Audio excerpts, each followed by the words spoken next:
श्रीमद् भागवत महापुराण द्वितीय स्कंध अष्ट सप्तमो अध्याय। भगवान के लीला अवतारों की कथा। ब्रह्मा जी कहते हैं, अनंत भगवान ने प्रलय के जल में डूबी हुई पृथ्वी का उद्धार करने के लिए समस्त यज्ञ वराह शरीर ग्रहण किया।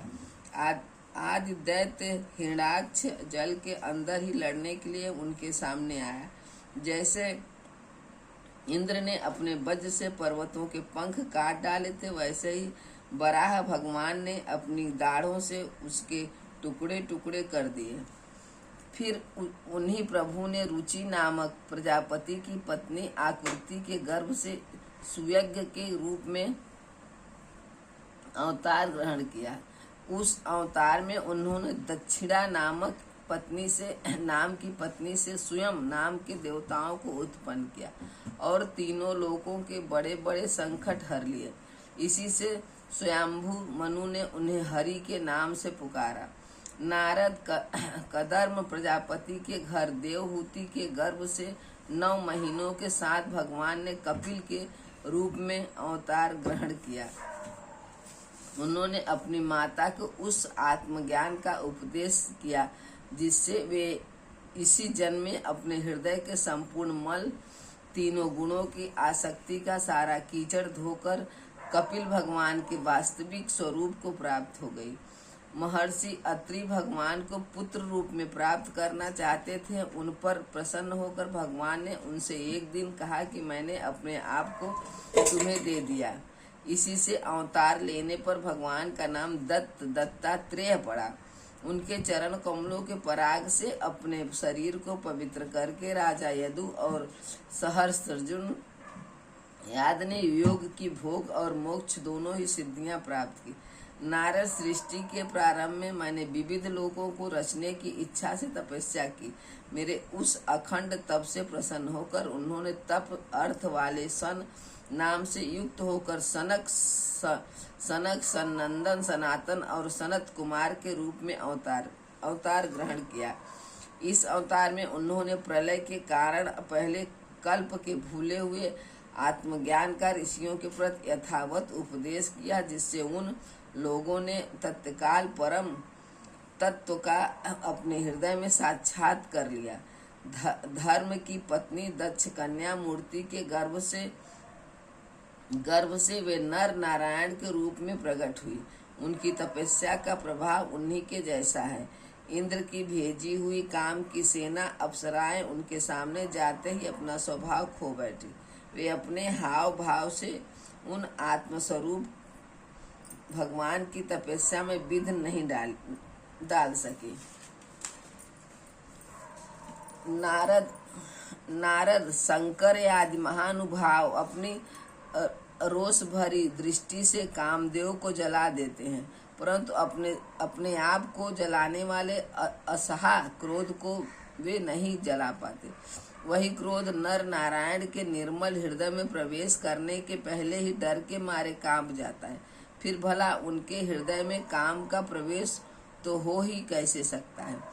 अपने पिता राजा उत्तानपाद के पास बैठे हुए 5 वर्ष के बालक ध्रुव को उनकी सौतेली माता रुचि ने अपने वचन बाणों से बेंध दिया था। इतनी छोटी अवस्था होने पर भी वे उस ग्लानि से तपस्या करने के लिए वन में चले गए। उनकी प्रार्थना से प्रसन्न होकर भगवान प्रकट हुए और उन्होंने ध्रुव को ध्रुव पद का वरदान दिया। आज भी ध्रुव के ऊपर नीचे प्रदक्षिणा करते हुए दिव्य महर्षिगण उनकी स्तुति करते हैं। कुमार्गामी बेन का ऐश्वर्य और पौरुष ब्राह्मणों के हुंकार रूपी वज्र से जलकर भस्म हो गया।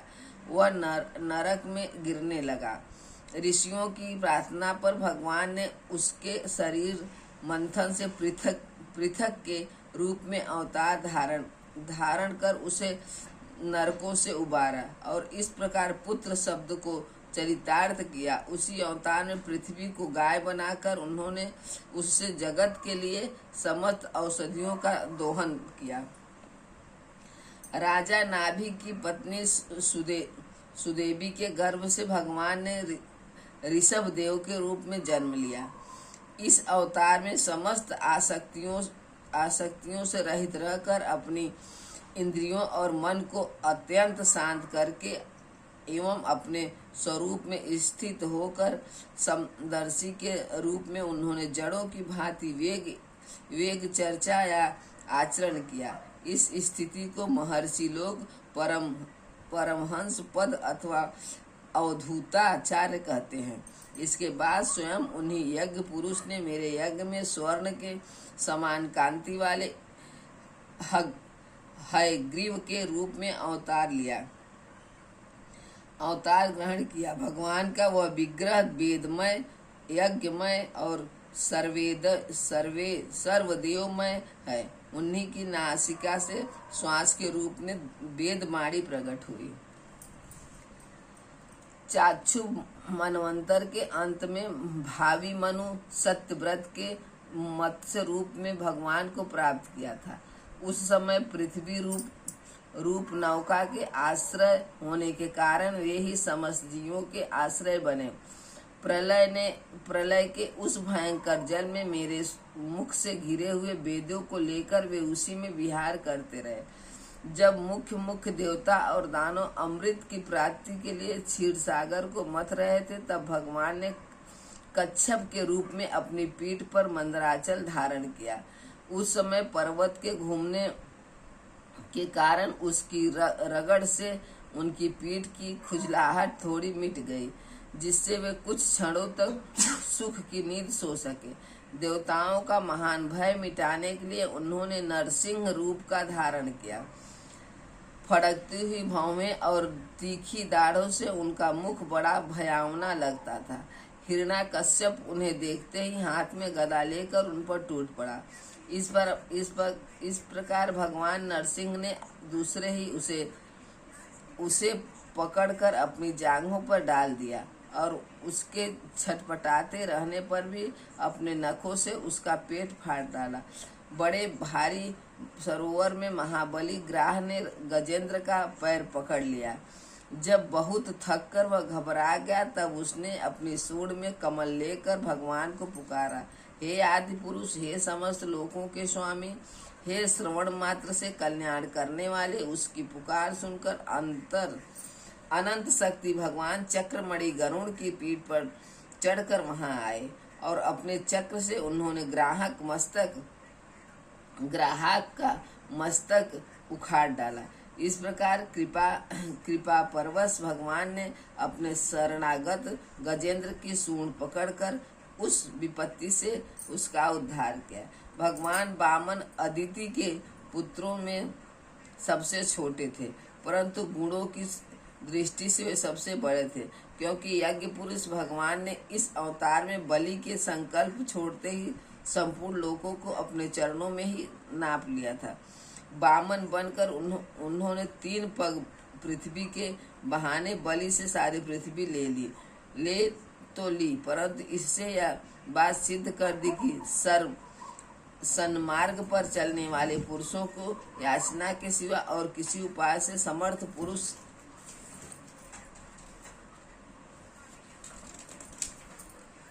अपने स्थान से नहीं हटा सकते, ईश्वर से एकच्युत नहीं कर सकते।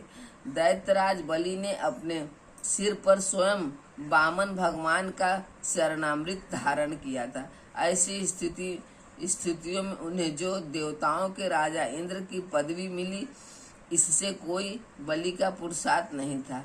अपने गुरु शुक्राचार्य के मना करने पर भी वे अपनी प्रतिज्ञा के विपरीत कुछ भी करने को तैयार नहीं हुए, और वे तो क्या, भगवान का 3रा पग पूरा करने के लिए उनके चरणों में सिर रखकर उन्होंने अपने आप को भी समर्पित कर दिया।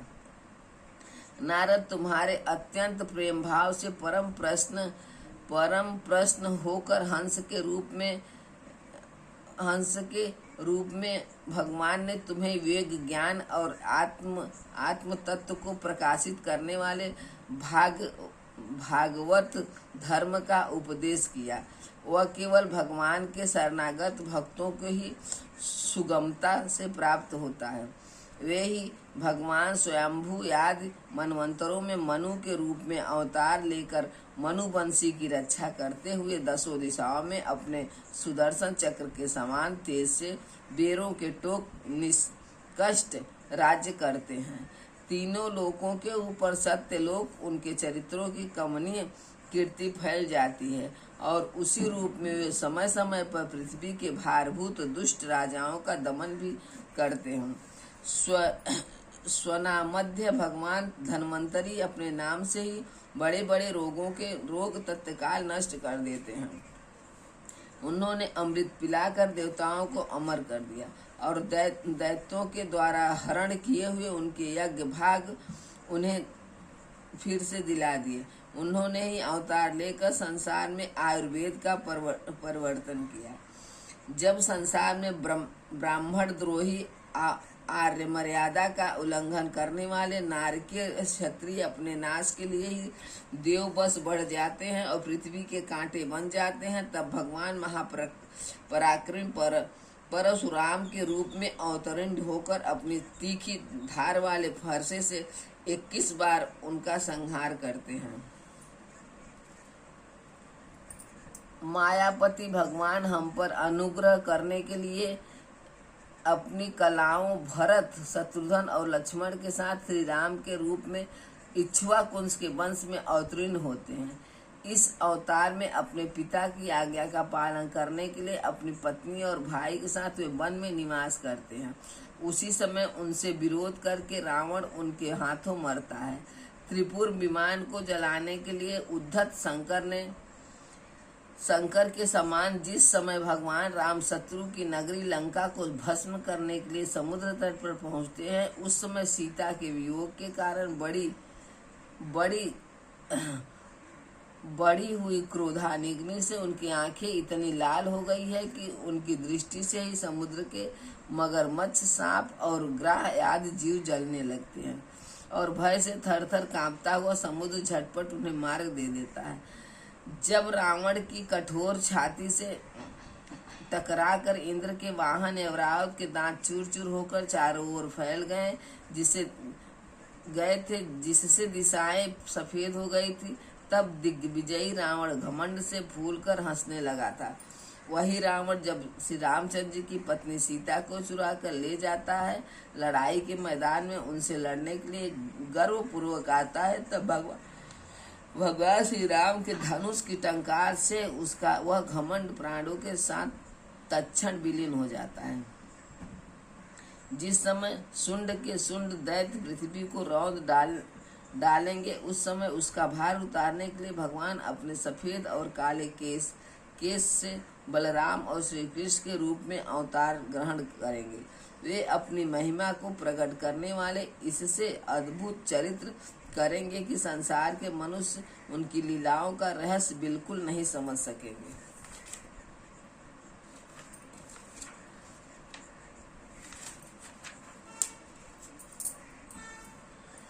बचपन में ही पुतना के प्राण हर लेना, 3 महीने की अवस्था में पैर उछालकर बड़ा भारी छकड़ा उलट देना और घुटनों के बल चलते चलते आकाश को छूने वाले यमलार्जुन वृक्षों के बीच में जाकर उन्हें उखाड़ डालना, ये सब ऐसे कर्म हैं जिसे भगवान के सिवा और कोई नहीं कर सकता।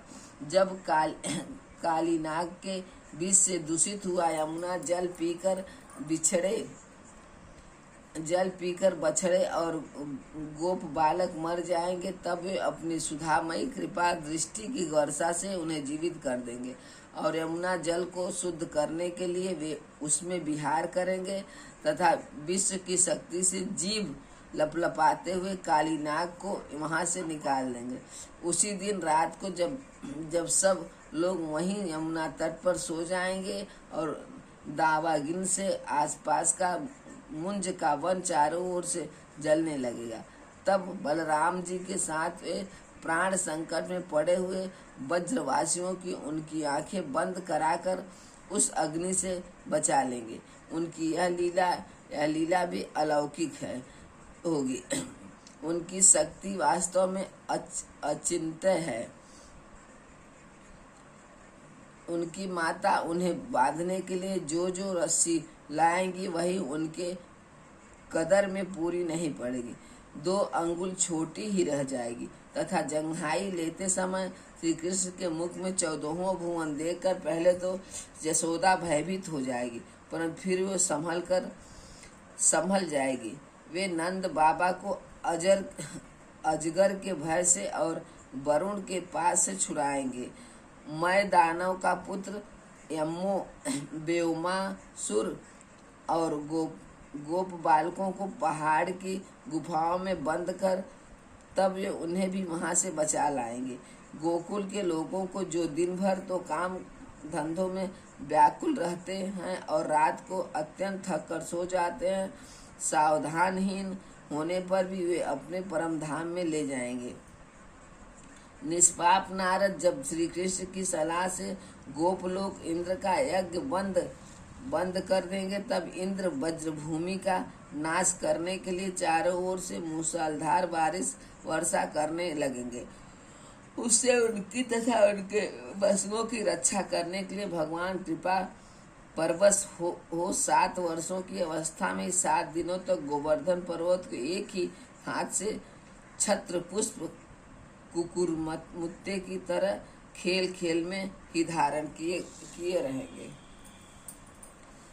वृंदावन में विहार करते हुए रास करने की इच्छा से रात के समय जब चंद्रमा की उज्जवल चांदनी चारों ओर छिटक रही होगी, अपनी बांसुरी पर मधुर संगीत की लंबी तान छोड़ेंगे। उसे प्रेम विवश होकर आई हुई गोपियों को जब कुबेर का सेवक शंखचूर्ण हरण करेगा, तब ये उसका सिर उतार लेंगे। और भी बहुत से प्रलंबासुर, धेनुकासुर, बकासुर, केसी, अरिष्टासुर या दैत्य, चारुण आदि पहलवान, कुबले, हाथी, कल का भौमासुर, मिथ्या वासुदेव, सालो, द्विविध बानर, वल्लभ, दंतवक्त, राजा नग्नजीत के 7 बैल, संबासुर, विदुरथ और रुक्मिणी आदि तथा काम्बोज, मत्स्य, कुरु, कैके और सुजस आदि देशों के राजा लोग यम को भी वेधाधर धारण करके युद्ध के मैदान में सामने आएंगे। वे सब बलराम, भीमसेन और अर्जुन आदि नामों की आड़ में स्वयं भगवान के द्वारा मारे जाकर उन्हीं के धाम में चले जाएंगे। समय के फेर से लोगों की समझ कम हो जाती है, आयु भी कम होने लगती है। उस समय जब भगवान देखते हैं कि अब वे लोग मेरे तत्व को बतलाने वाली वेदवाणी को समझने में असमर्थ होते जा रहे हैं, तब प्रत्येक कल्प में सत्यवती के गर्भ से व्यास जी के रूप में प्रकट होकर वे वेद रूपी वृक्ष का विभिन्न शाखाओं के रूप में विभाजन कर देते हैं।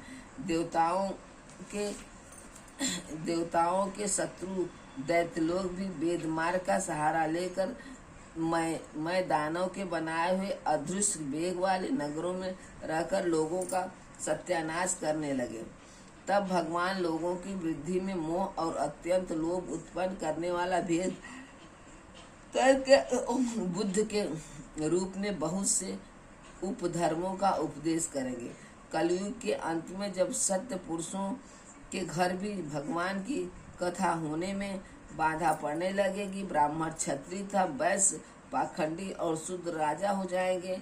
यहाँ तक कि कहीं भी स्वाहा, स्वधा और वत्सकार की ध्वनि देवताओं पितरों के यज्ञ श्राद्ध की बात तक नहीं सुनाई पड़ेगी।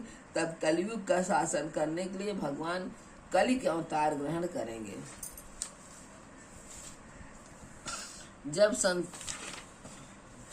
जब संसार की रचना का समय होता है, तब तपस्या 9 प्रजापति, मरीचि आदि ऋषि और मेरे रूप में सब सृष्टि की रक्षा का समय होता है। तब धर्म, विष्णु, मनु देवता और राजाओं के रूप में था। जब सृष्टि के प्रलय का समन होता है, तब अधर्म रुद्र तथा क्रोधवश नाम के सर्प एवं दैत्य आदि के रूप में सर्वशक्तिमान भगवान की माया विभूतियां ही प्रकट होती हैं। अपनी प्रतिभा के बल से पृथ्वी के एक एक धूलीकरण को गिन चुकने पर भी जगत में ऐसा कौन पुरुष है जो भगवान की शक्तियों की गणना कर सके। जब त्रिविक्रम अवतार लेकर त्रिलोकी को नाप रहे थे, उस समय उनके चरणों के अभंग वेग से प्रकृति रूप अंतिम आवरण से लेकर सत्यलोक तक सारा ब्रह्मांड कांपने लगा था। तब उन्होंने ही अपनी शक्ति से उसे स्थिर किया था। समस्त सृष्टि की रचना और संहार करने वाली माया उनकी एक शक्ति है। ऐसी अनंत शक्ति के आश्रय उनके स्वरूप को न मैं जानता हूँ और न वे तुम्हारे बड़े भाई सनकादिक ही, फिर दूसरे को तो कहना ही क्या है। आदिदेव भगवान शेष सहस्त्र मुख से उनके गुणों का गान करते आ रहे हैं, परंतु वे अब भी उसके अंत की कल्पना नहीं कर सके।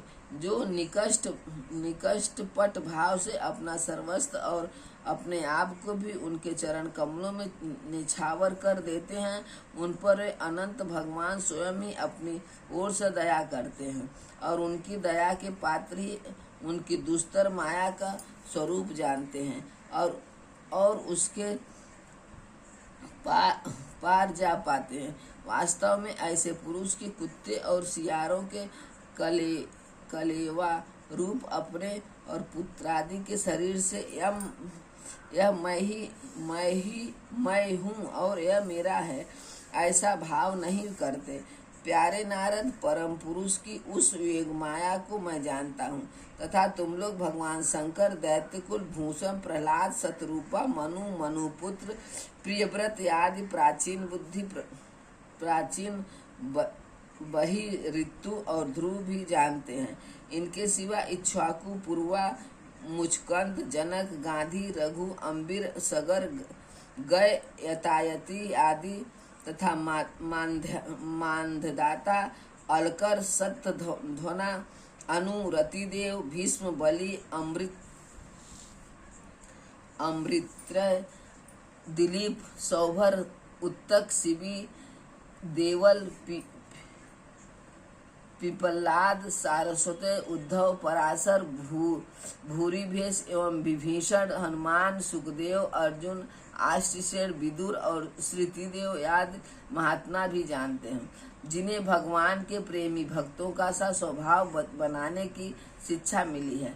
वे स्त्री, शूद्र, हड़, भील और पाप के कारण पशु, पक्षी आदि योनियों में रहने वाले भी भगवान की माया का रहस्य जान जाते हैं और इस संसार सागर से सदा के लिए पार हो जाते हैं। फिर जो लोग वैदिक सदाचार का पालन करते हैं, उनके संबंध में तो कहना ही क्या है। परमात्मा का वास्तविक स्वरूप एक रस, शांत, अभय एवं केवल ज्ञान रूप है। न उसमें माया का मल है और न तो उसके द्वारा रची हुई विशेषताएं ही वह सत और असत दोनों से परे हैं। किसी भी वैदिक या लौकिक शब्द की वहां तक पहुंच नहीं है। अनेक प्रकार के साधनों से संपन्न होने वाले कर्मों का फल ही वहां तक नहीं पहुंच सका, और तो क्या स्वयं माया भी उसके सामने नहीं जा पाती, लजाकर भाग खड़ी होती। परम पुरुष भगवान का वही परम पद है। महात्मा लोग उसी का शोक रहित अनंत आनंद स्वरूप ब्रह्मा के रूप में साक्षात्कार करते हैं। संयमशील पुरुष उसी से अपने मन को समाहित करके स्थित हो जाते हैं। जैसे इंद्र स्वयं मेघ रूप से विद्यमान होने के कारण जल के लिए कुआं खोदने की कुदाल नहीं रखते, वैसे ही वे भेद दूर करने वाले ज्ञान साधनों को भी छोड़ देते हैं। समस्त कर्मों के फल भी भगवान ही देते हैं, क्योंकि मनुष्य अपने स्वभाव के अनुसार जो शुभ कर्म करता है वह सब उसी की प्रेरणा से होता है। इसी शरीर में रहने वाले पंचभूतों के अलग अलग हो जाने पर जब यह शरीर नष्ट हो जाता है, तब भी इसमें रहने वाला अजन्मा पुरुष आकाश के समान नष्ट नहीं होता। बेटा नारद संकल्प से विश्व की रचना करने वाले संडेश्वर संपन्न श्रीहरि का मैंने तुम्हारे सामने संक्षेप में वर्णन किया। जो कुछ कार्य कारण अथवा भाव अभाव में वह सब भगवान से भिन्न नहीं है, फिर भी भगवान तो इससे पृथक भी है। भगवान ने मुझे जो उपदेश दिया था वह यही भागवत है।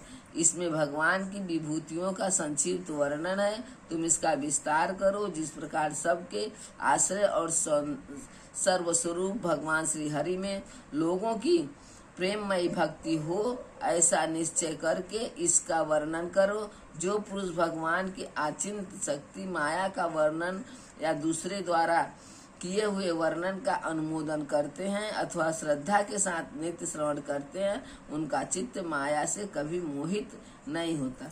इति श्रीमद्भागवते महापुराणे पारमहंसा संहिता दे द्वितीय स्कंदे ब्रह्मा नारद संवादे सप्तमो अध्याय समाप्त। ओम नमो भगवते वासुदेवाय। ओम नमो भगवते वासुदेवाय। ओम नमो भगवते वासुदेवाय। ओम नमो भगवते वासुदेवाय।